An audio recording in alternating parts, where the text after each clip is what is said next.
que c'est bon pour la collectivité, bon pour l'environnement. C'est les deux à la fois. Et il sait qu'il n'y a pas de produit idéal.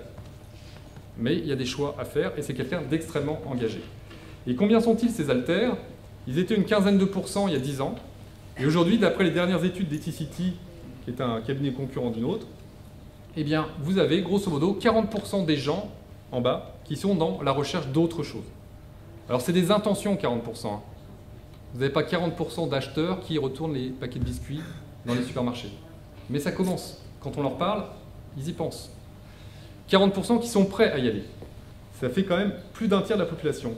Un quart de la population qui aimerait bien aller dans l'altérité, qui aimerait bien aller dans la consommation responsable, mais ce quart de population est freiné par les ressources financières. Donc ces gens qui sont en attente d'une offre à des prix raisonnables. Et là, on a tous une responsabilité en tant que fabricants ou distributeurs de services à leur proposer à un prix raisonnable. Et puis il y a un autre tiers, les 35% qui sont dans le déni, qui ne sont pas altères du tout et qui ne le seront jamais. Et ça, il n'y a pas à les juger, c'est bien normal. On n'a jamais 100% de la population qui va dans un sens. Mais si vous prenez le cumul des deux, vous avez 2 tiers de la population qui sont prêts à aller dans une troisième voie. Troisième voie qui commence seulement à se dessiner. Et un tiers qui résiste. Alors la problématique, c'est que ce tiers qui résiste, il y en a beaucoup parmi nos élites politiques et nos élites industrielles et qui s'accrochent. Ça, c'est problématique.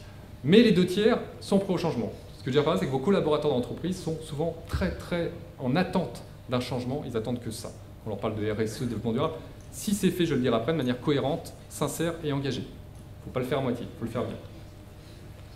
Et puis les exigences croissantes de sens, au-delà de la consommation et des comportements sociaux, on la voit aussi émerger dans la finance. De plus en plus de jeunes, dans l'entreprise plutôt, de plus en plus de jeunes sont en attente d'interactivité, d'engagement. Les projets RSE sont des projets qui motivent les jeunes diplômés à venir dans l'entreprise, qui peuvent motiver des équipes, qui donnent du sens au travail. Vous ne motiverez plus un jeune, comme le dit le sociologue Maffezoli, avec un plan de croissance 2017, objectif de marge nette 10%. Ça ne lui parle pas du tout. Il n'en a strictement rien à faire. Ce qui l'intéressera, c'est de savoir combien il va gagner, certes, combien d'heures il va travailler, surtout s'il peut aller faire un basket entre 5 et 7, bosser le soir à la maison, éventuellement revenir le samedi, mais il faut lui foutre la paix, c'est un peu ça, quand je caricature. Ils sont dans une autre attente. Mais si leur métier peut en plus leur donner l'occasion de s'investir dans une cause humanitaire, sociologique, locale, associative, voilà. Là c'est beaucoup plus sexy que d'aller dans une entreprise rester sur des critères de pure rentabilité. Donc c'est pas à négliger. Et quand on interroge les salariés, on se rend compte que 80% d'entre eux pensent que l'entreprise peut faire beaucoup mieux en termes d'impact écologique, environnemental.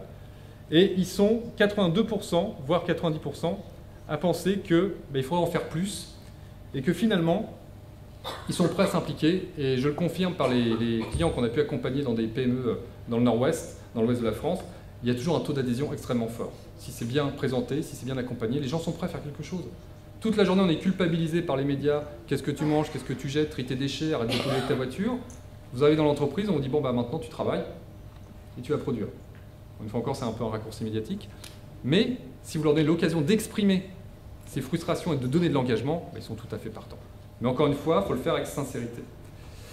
Exigence de sens et d'engagement, aussi dans la société civile. 2 exemples très rapides. On voit des villes au Pays de Galles comme Totnes qui ont pris en charge leur avenir. Programme de descente énergétique, comment dépenser moins d'énergie. Donc il y a une raison sociale et économique, pas que environnementale. On dépense moins d'argent à se chauffer.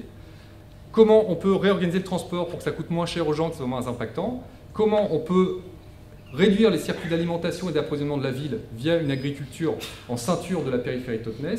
Comment on peut tout changer finalement. C'est les citoyens de Totnes qui ont pris les choses en main. 400 personnes sur un village de 3000 habitants qui ont décidé de s'impliquer avec la collectivité dans l'avenir de leur village. C'est quand même extrêmement fort. Et ça devient aujourd'hui un laboratoire social. Ils ont développé le tourisme grâce à ça. Les gens viennent du monde entier voir le laboratoire Totnes. Et vous avez aussi un autre phénomène qui prend de l'ampleur dans les pays dits en voie de développement. C'est ce qu'on appelle les fermes urbaines. Des villes comme Paris l'ont très peu développé pour l'instant. Des grandes villes européennes sont un peu en marge, à part peut-être Hambourg ou des quartiers très en pointe. Et vous voyez en Asie, en Amérique du Sud, sur les toits des immeubles, on met des fermes. Pourquoi on met des fermes, des jardins? 1, ça crée de la biodiversité. 2, ça capte les émissions carbone. 3, ça crée du lien social. Le soir, vous discutez avec vos voisins. Si vous êtes sans emploi, vous montez dans le jardin jardiner, vous rencontrez des gens, vous n'êtes pas inactif. 4, vous cultivez vos carottes et vos patates. Ça vous coûte un peu moins cher que d'aller au supermarché. La boucle est bouclée. Impact écologique, économique, social. la biodiversité préservée, c'est tout à fait dans l'air du temps. Exigence croissante de sens et d'engagement, ça c'est pas la moins importante, parce qu'on a vu que nos problèmes sont en grande partie liés aux dérives de la finance.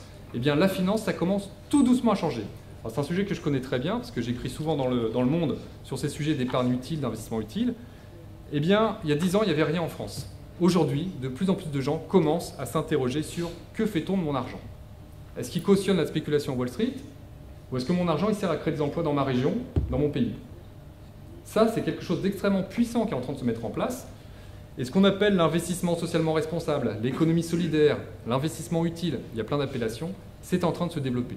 Doucement, mais sûrement, parce que la jeune génération qui aura 40 ans dans quelques années et qui aura un patrimoine, c'est l'âge où on commence à se constituer un patrimoine, grosso modo, eh bien, commencera à demander des comptes à son banquier, ce qu'elle ne faisait pas jusqu'ici, parce que tous nos aînés ont été formés dans une école très classique, qui était combien ça me rapporte. Les choses sont en train de changer. Il va falloir encore un peu de temps, mais ça commence à changer. Et c'est quoi l'ISR, l'investissement socialement responsable? C'est ni plus ni moins que la transposition à la finance du développement durable. J'achète une valeur cotée, non pas parce qu'elle est rentable, mais parce qu'elle est rentable, parce qu'elle est responsable au niveau social, au niveau environnemental et en matière de gouvernance.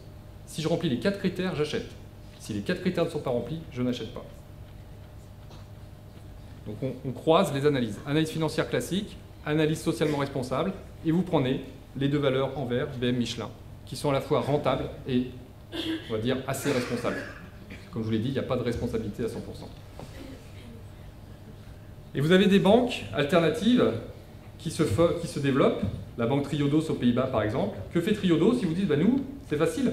L'argent que vous nous confiez, il a un usage utile. On est loin des grandes enseignes internationales, et je pense que vous avez la même chose dans votre région. On est loin des grandes enseignes BNP, SocGen, Crédit Agricole et autres, Deutsche Bank, Goldman Sachs, qui utilisent l'argent pour abonder un système spéculatif. On est dans l'investissement utile. Et on n'est pas dans le solidaire ou la philanthropie. Hein. On est juste dans le financement des PME qui créent de l'emploi en respect de l'environnement. Voilà, c'est tout. C'est peut-être ce qu'aurait dû toujours rester le métier de banquier dans le monde. C'était les années 80. On a choisi une autre voie. On a vu ce que ça donnait. Et on se rend compte qu'à travers le monde, les investisseurs, alors ils sont une toute petite poignée, on estime que 5% des investisseurs sont responsables dans leur démarche aujourd'hui dans le monde, donc c'est peu, mais ils étaient 0% il y a 10 ans. Les investisseurs sont de plus en plus tatillons sur la responsabilité sociale de l'entreprise. Vous avez la famille Rockefeller aux États-Unis qui interpelle le président d'Exxon en lui disant « Vous ne pouvez pas continuer comme ça. Le tout pétrole, le tout rentabilité, c'est pas bon pour la planète, pour la réputation d'Exxon et pour mes dividendes dans 20 ou 30 ans. » Ce à quoi le président d'Exxon n'entend rien du tout. Vous avez récemment l'Assemblée générale du groupe Syngenta, qui fait donc des intrants chimiques pour l'agriculture, où les dirigeants ont été interpellés par des investisseurs, non pas parce qu'ils ne dégageaient pas assez d'argent, mais parce qu'ils estiment que Syngenta court un risque extrêmement fort, qui est le risque sanitaire lié aux pesticides qu'ils vendent. Et les investisseurs interpellent le président en disant « Arrêtez d'empoisonner les agriculteurs, ça va nous péter à la figure, ça va nous coûter cher. » Donc le changement peut venir par le portefeuille aussi. Les investisseurs ne sont pas des philanthropes pour la plupart. Ils sont en train de découvrir que l'économie durable, l'investissement durable, c'est source de moins de risques, c'est source d'anticipation, c'est source de valeur, de création de valeur à long terme. Bref, ils ont tout à y gagner. Alors pour l'instant, on a un combat entre les adeptes du court-termiste, les transactions à la nanoseconde, et ceux-là. Mais dans 15 ou 20 ans, l'investissement durable se sera développé et on aura de plus en plus ce genre de situation qui ont un effet domino sur toute la chaîne de production. Parce que même si vous n'êtes pas une entreprise cotée, si parmi vos clients ou fournisseurs, il y a une grosse entreprise cotée en bout de chaîne ou en amont, vous serez concerné par les cahiers des charges. Ça commence, mais ça va s'accentuer de plus en plus. Et puis, je passe celle-là. Cela nous amène à dire que sous la pression du consommateur, sous la pression du citoyen, sous la pression des actionnaires, laquelle va être croissante dans les prochaines années, l'entreprise va passer de la création de valeur, elle va passer à la création d'un engagement, elle va proposer quelque chose d'utile à la collectivité, de plus en plus.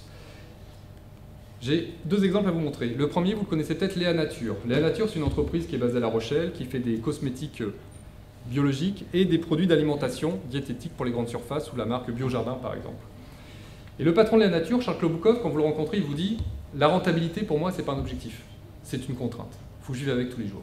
Si je ne suis pas rentable, mon entreprise n'est pas pérenne, et mes 600 salariés, je les fous à la porte. Donc j'ai cette contrainte, tous les jours, d'être rentable. Mais dès que j'ai atteint mes 6% de marge, ce qui est son objectif, le reste, on le redistribue dans les filières amont, on investit en R&D, on investit auprès des parties prenantes pour qu'ils nous fournissent des produits de qualité, et on redistribue en aval à nos collaborateurs pour qu'ils se sentent bien et qu'ils puissent continuer à vivre décemment dans l'entreprise. Vous voyez, c'est une autre vision de l'entreprise. Il propose de l'engagement et des valeurs extrêmement fortes et ça fonctionne, ça attire du monde. Sachant que ce n'est pas un enfant de cœur, il travaille avec la grande distribution, il sait ce qui est un rapport de force, ce n'est pas antinomique. Vous avez aussi cette entreprise extrêmement intéressante, Piola. L'engagement sincère, transparent. Piola, c'est 2 jeunes étudiants qui viennent de créer cette entreprise. Ils ont voulu créer des sneakers, des chaussures, conçus à partir de produits totalement éco-responsables, en faisant travailler des gens qui ont besoin de gagner leur vie dans des conditions décentes, donc en les payant, je crois que c'est 6 mois d'avance ou 7 mois d'avance. Et tout ça, ils le font comment? Eh bien, ils vous disent, c'est simple. On n'est pas dans le greenwashing, on est juste dans un processus vertueux où on ne se réfugie pas derrière un label, on préfère que les 20 000 € qui permettent d'avoir le label Max Havelaar soient redonnés aux producteurs. Et nous, on vous dit juste qu'on est totalement transparent. Comment on fait? Eh bien, on vous explique toutes les étapes une par une et on vous dit là où ça va mal. Sur le slide précédent, vous avez pu voir que les tannages de cuir, ils vous expliquent que c'est encore très polluant, qu'ils n'ont pas de solution écologique, mais qu'ils font de leur mieux et qu'ils avancent. Ils ne se font pas les chantres de la chaussure propre, ils vous disent juste, on fait la chaussure la plus propre possible, avec un design sympathique et un prix raisonnable, ça commence à 70 € la paire, et on va redistribuer cette richesse tout au long de la chaîne. Et on va tout vous dire, combien on gagne, combien le producteur est payé, combien le transport nous coûte, et combien vous payez pour avoir ces sneakers. Voilà. C'est des modèles d'entreprise créés par des gars qui ont entre 25 et 30 ans. Ils sont totalement dans la transversalité. Et on est loin du modèle dominant, que vous connaissez, Just Do It, on connaît la suite, où les choses changent, mais les choses changent comment? Par des rapports RSE, des rapports développement durable, où tout ça est confié à un monsieur développement durable, mais finalement, au quotidien, les choses changent très très lentement, même si les ateliers se sont améliorés ces dernières années. Donc on passe de la création de valeur pure, cher à Milton Friedman, à la création de valeur avec un grand S, et des grandes entreprises, ben ça m'agace toujours quand on me dit Apple c'est formidable. Et ce qui m'agace encore plus, c'est quand j'arrive dans une assemblée de dirigeants qu'on me dit ce type-là, super, 300 millions € de chiffre d'affaires. Chapeau. Et ben Apple est en train de tomber de son piédestal, ça va venir, moi j'en suis convaincu, parce que Apple, oui, c'est une machine à cash extraordinaire. Oui, c'est l'innovation comme on n'a jamais connu. Steve Jobs a changé le monde, c'est clair, avec ses tablettes, ses iPhones, ses iPads, il a changé énormément de choses. Ça, c'est sûr. Par contre, au niveau de la responsabilité sociale et environnementale d'Apple, zéro pointé. Et aujourd'hui, ça commence à se retourner contre Apple. Pourquoi? Parce qu'ils sont tellement riches, c'est comme la première capitalisation boursière au monde, que les utilisateurs d'Apple, les Apple addicts, ceux qui achètent 5 Mac, l'iPad, ils ont tous les... Ils commencent à se dire, mais qu'est-ce que je suis en train de faire? Je suis en train d'acheter du Apple qui lui-même produit ce que j'aime dans des conditions effroyables. Et c'est la réalité aujourd'hui, hein, chez Foxconn à Taïwan. Et il y a une pétition qui a été lancée au mois de février sur Internet par un consommateur, ça s'appelle Mark Shields. Il a dit, je veux 300 000 signatures en une semaine. En une semaine, il a laissé 300 000 signatures, pouvoir latéral. Et que vous dit Mark Shields, c'est extrêmement fort. Il dit, voilà, vous êtes supposé penser différemment. Je veux continuer à vous aimer, je veux continuer à utiliser vos produits parce que vous avez changé le monde, parce que vous avez changé ma vie, mais aussi, je veux savoir ce qui se passe quand j'achète vos produits. Je ne veux pas que vos produits, je les achète au détriment de souffrances humaines à l'autre bout de la planète. Et ça, c'est extrêmement fort parce que c'est un cri d'amour lancé à la marque qu'il aime. Il dit « Soyez responsables ». Et croyez-moi, ce genre de pétition, il y en aura de plus en plus dans les grandes entreprises au cours des prochaines années. Et donc, le développement durable et RSE, ce n'est pas un épiphénomène, ça va s'accentuer. Parce que le pouvoir latéral monte, ça va se développer inévitablement. Et Apple, comme ils sont trop riches, tout le monde se pose des questions sur eux. Obama leur dit quand est-ce que tu crées de l'emploi aux États-Unis, première chose. Et deuxième chose, le New York Times a révélé récemment qu'ils ont mis en place une stratégie d'évasion fiscale hyper performante. Donc tout l'argent qu'ils gagnent, ça va dans la poche d'actionnaires privés, mais l'État américain ne voit quasiment pas la couleur des bénéfices d'Apple. Vous voyez, on est vraiment dans l'entreprise totalement irresponsable. On sait que toutes les multinationales ont une filiale aux Bahamas pour défiscaliser au maximum, mais là, on est dans le summum de la défiscalisation. Ça va finir par se retourner contre l'entreprise, donc je n'achèterai pas une action Apple, je vous conseille de les vendre. Tout ça veut dire que l'entreprise, de manière générale, va devoir repenser sa responsabilité. Elle va devoir passer une responsabilité sociale, environnementale, loco-régionale, à une responsabilité élargie. C'est-à-dire que la RSE aujourd'hui, ce concept de responsabilité sociale et environnementale de l'entreprise, eh bien, il est encore trop souvent limité à qu'est-ce qui se passe dans le périmètre de l'entreprise, autour de moi, dans ma région. Ce qui est en train de se passer, c'est qu'on va demander aux grandes marques de s'engager sur ce qui se passe dans la filière amont et aval. La filière textile, vous avez vu Cash Investigation la semaine dernière, sur enquête sur l'approvisionnement de t-shirts et de jeans au Bangladesh par des grandes marques qui sont Monoprix et Leclerc, Zara. Et ce genre d'interpellation, comment peut-on vendre des paires de jeans à 10 €, les deux? Eh bien très simplement, au détriment de travailleurs dans un atelier de misère. Et que se passe-t-il? C'est que le consommateur engagé, l'alter-consommateur, l'individu complexe, a compris les rouages du système mondialisé, et il commence à exiger des grandes enseignes, je dis bien il commence, on est au tout début, il commence à dire comment vous pouvez vendre ça? Vous, monsieur Leclerc, vous, monsieur Carrefour, vous, monsieur Auchan, vous êtes responsable de ce qui se passe en aval. En amont plutôt. Alors bien sûr, la grande distribution fait ce qu'elle peut, parce que c'est pas facile d'aller mettre un inspecteur du travail dans tous les ateliers du Bangladesh à travers le pays, il y en a plus de 2 ou 3 000 pour Zara, mais on lui demande des comptes, et ça va s'accentuer. C'est-à-dire que l'entreprise va être responsable de tout ce qui se passe dans son écosystème. Donc le développement durable n'est plus du tout un concept philosophique bobo, on entre dans le dur.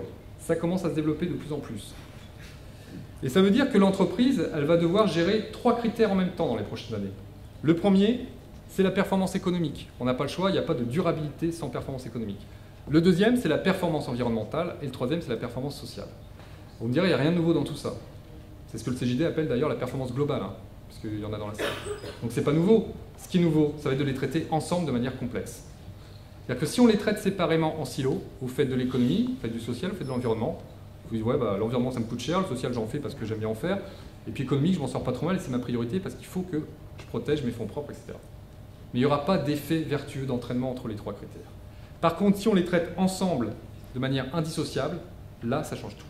Concrètement, ça veut dire quoi? Que tout projet d'investissement dans les prochaines années devrait être pris en fonction de ces 3 critères et uniquement si les 3 critères sont remplis. Vous avez un projet d'implantation d'une entreprise, quel est le critère économique? Est-ce que c'est rentable?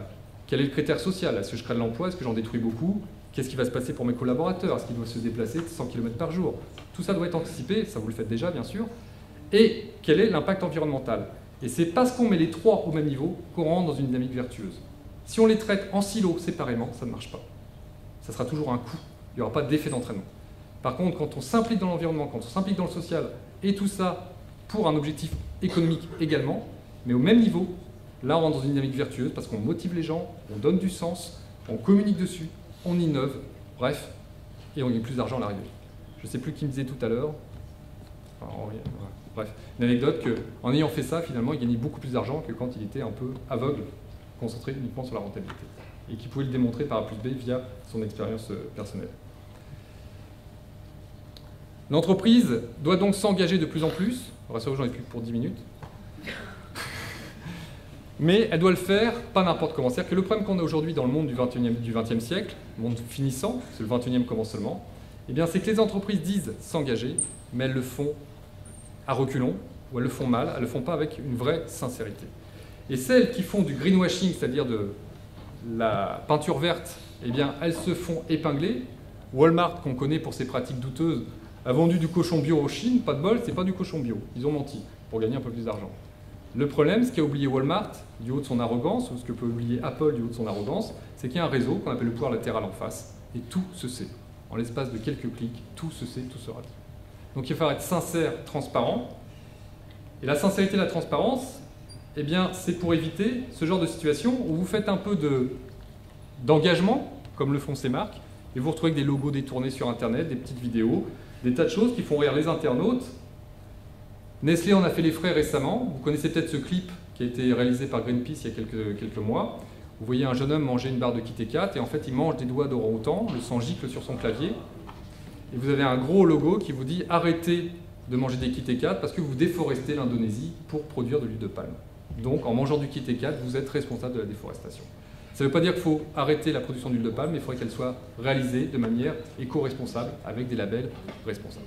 Et toutes ces grandes marques sont de plus en plus interpellées par des internautes qui demandent de la cohérence et du sens. Et vous avez récemment Mattel qui a été pris à partie par les internautes. Les internautes ont demandé aux producteurs de jouets d'arrêter de mettre de la pâte à papier issue de forêts non gérées durablement. Alors, au début, ils ont mal réagi, ils ont eu encore des attaques d'ONG qui nous embêtent. Le résultat est qu'ils ont dû changer leur approvisionnement en pâte à papier.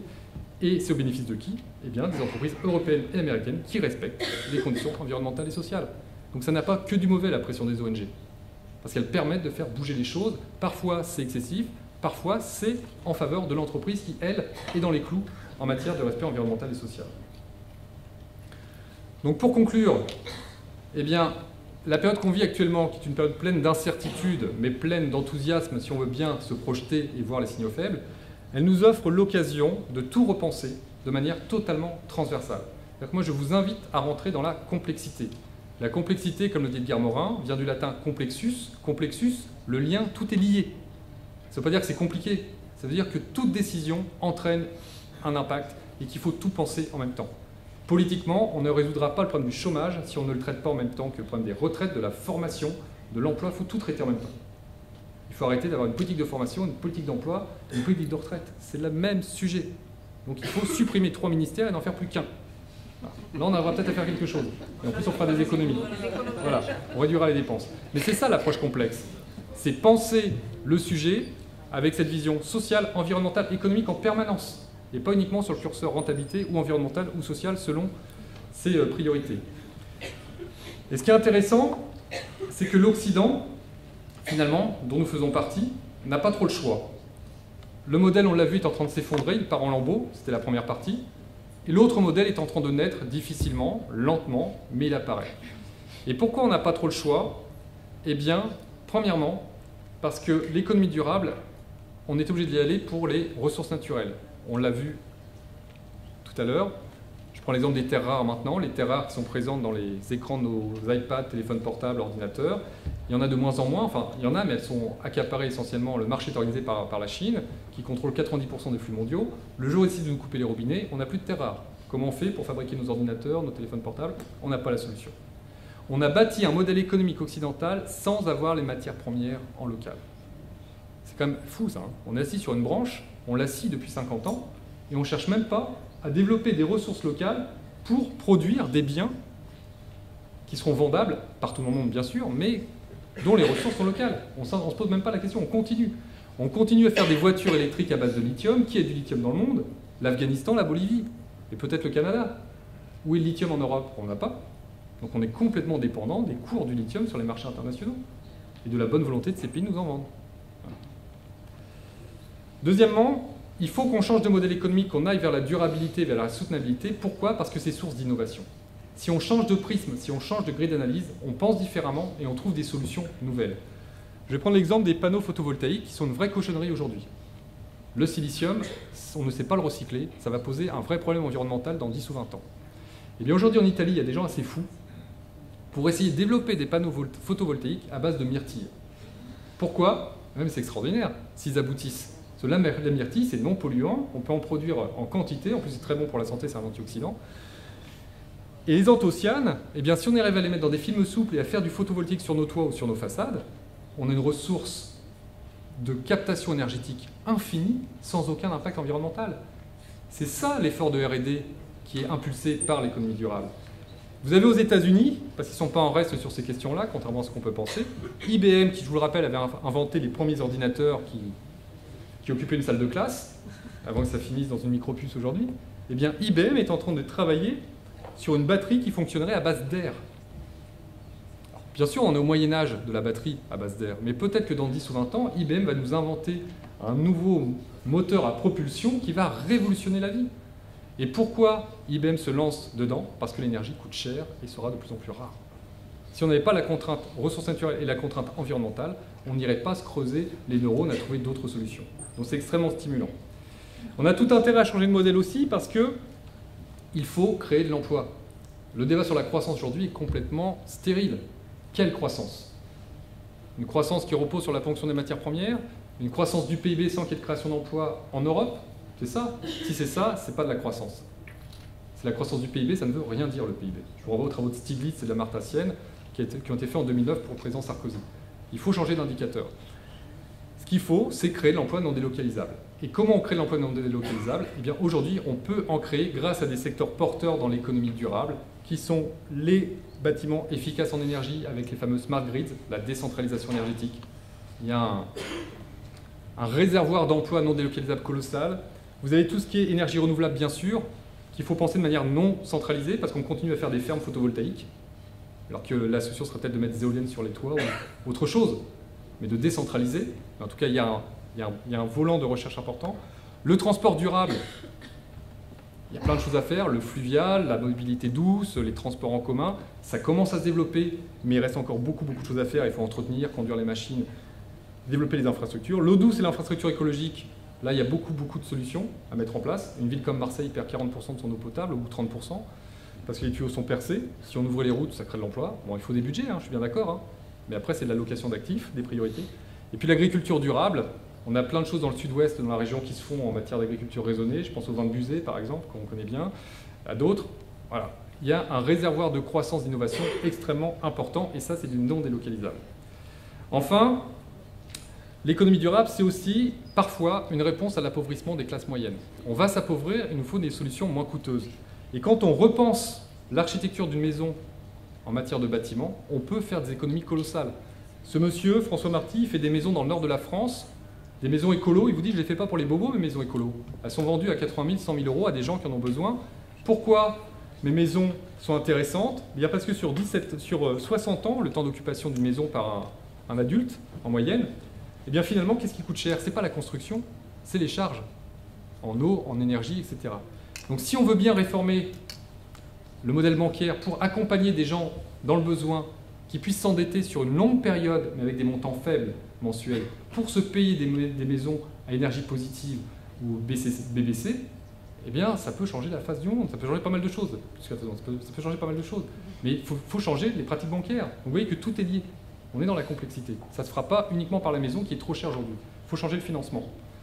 Et puis, il faut qu'on change de vision et de prisme parce qu'on n'a pas trop le choix. Parce que si on veut rester, et là je ne suis pas bisounours du tout, on est dans une compétition internationale, on a des pays qui veulent manger le monde, c'est bien normal, eh bien ces gens-là, ils ne nous attendent pas, parce que ce soit aux États-Unis où des entreprises comme Google investissent massivement dans les technologies de demain, les serveurs propres, que ce soit dans les énergies éoliennes, les États-Unis sont en tête des investissements et ont bien compris l'intérêt d'une autre économie et d'autres sources d'énergie. Au Japon, après Fukushima, qui était un véritable électrochoc, vous avez tous les réacteurs qui sont à l'arrêt aujourd'hui. Ils sont en train de redécouvrir la géothermie. Ça ne veut pas dire que le nucléaire disparaîtra du Japon, mais en tout cas, il y aura une complémentarité en termes de sources énergétiques. Ils vont peut-être trouver des solutions moins coûteuses que celles qu'on connaît aujourd'hui.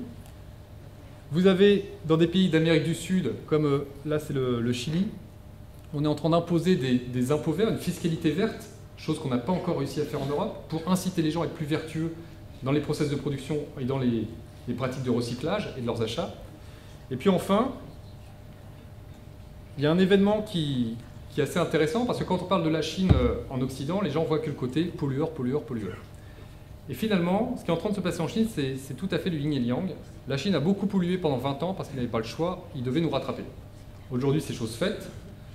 Et qu'est-ce qu'ils sont en train de faire? Ils sont en train de changer de braquet. Ils continuent à polluer, parce qu'il faut produire, et en même temps, ils sont en train de mettre le pied dans une économie plus verte, plus respectueuse de l'environnement. C'est le début. Vous voyez, c'est ces citoyens chinois qui invitent leurs élus à aller se baigner dans les rivières totalement polluées. 80% de l'eau potable en Chine n'est plus buvable. Elle est totalement contaminée par des métaux lourds. Et vous avez, c'est là où ça devient intéressant, le développement durable, ce n'est pas uniquement une démarche philosophique ou comportementale, c'est aussi une contrainte économique, parce qu'à Pékin, au mois de décembre et au mois de janvier, les avions ont été cloués au sol. Pourquoi? Pour cause de pollution. Pollution industrielle. Un vrai brouillard s'est abattu sur l'aéroport, les avions n'ont pas décollé. 2 journées, ça va, c'est gérable. Imaginez que dans 5 ans, l'aéroport de Pékin ne soit plus exploitable parce qu'il y a trop de pollution au sol. C'est un manque à gagner économique colossal. Et enfin, pour vous montrer la détermination des autorités chinoises à allier croissance et plus de durabilité, ça ne va pas se faire en 2 jours, en 2 ans, ça va prendre des années. Mais au moins, c'est affiché. Lors du dernier plan quinquennal présenté en avril 2011, clairement, le développement durable a été mis au cœur de l'économie chinoise pour les 10 prochaines années. Et on peut leur faire confiance sur la capacité financière et la capacité à imposer dans certaines régions la mutation aux entreprises. Et récemment, c'est passé complètement inaperçu, le leader chinois est allé en Suède. Il a tout simplement demandé au gouvernement suédois de l'assister, de coopérer en matière de développement durable pour faire de la Chine un pays plus vert. Vous voyez très bien que les choses sont vraiment en train de changer. Et pourquoi ils le font? Pour des raisons sociales, environnementales, économiques. Ils veulent être leaders dans les technologies vertes de demain. Ils veulent assurer une croissance à tous leurs concitoyens. Et ils veulent réparer les dégâts environnementaux qu'ils ont causés ces 20 dernières années. Et bien sûr, ce n'est pas encore acté aujourd'hui. Bien sûr, on pourrait toujours me montrer des contre-exemples comme quoi ce n'est pas vrai. Mais on est dans les signaux faibles, on est dans une démarche. Et les choses peuvent aller vite dans les 5-10 prochaines années.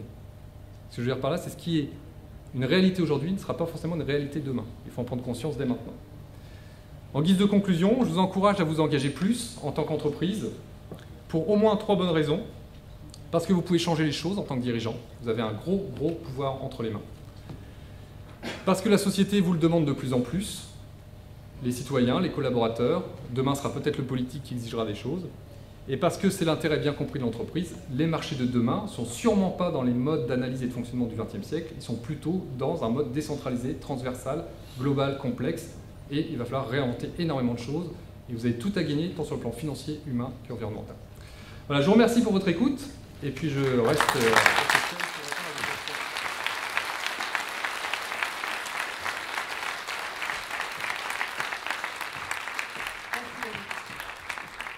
On va changer. Oui. Merci. Donc, pour poursuivre, je vais inviter